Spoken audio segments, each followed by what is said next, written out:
One small step for man, one giant up for Call of Duty. Alright, ladies and gentlemen, last week we covered Battlefield 1, but this week I want to focus on another game that closely followed that epic release, Call of Duty Infinite Warfare. This outer space FPS game, which Infinity Ward and Activision had the balls to make, is a game I wish I could sit here and praise. But to be honest, this is a nerd's nightmare bundled with a poorly remastered Modern Warfare. I miss the classic.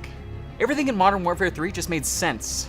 You know, Infinity, you may have created a game with high-speed combat system and a lot more mechanics, but you also placed Call of Duty into a sci-fi fantasy world.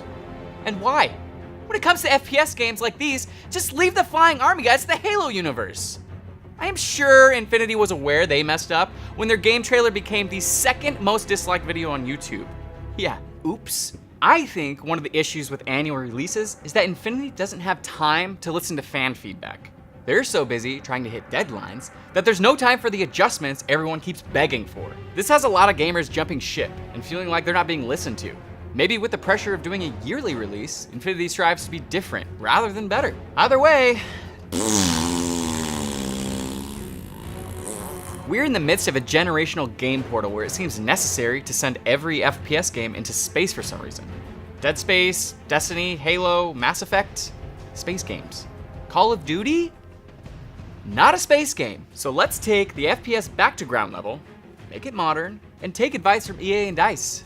They seem to be doing just fine with Battlefield 1.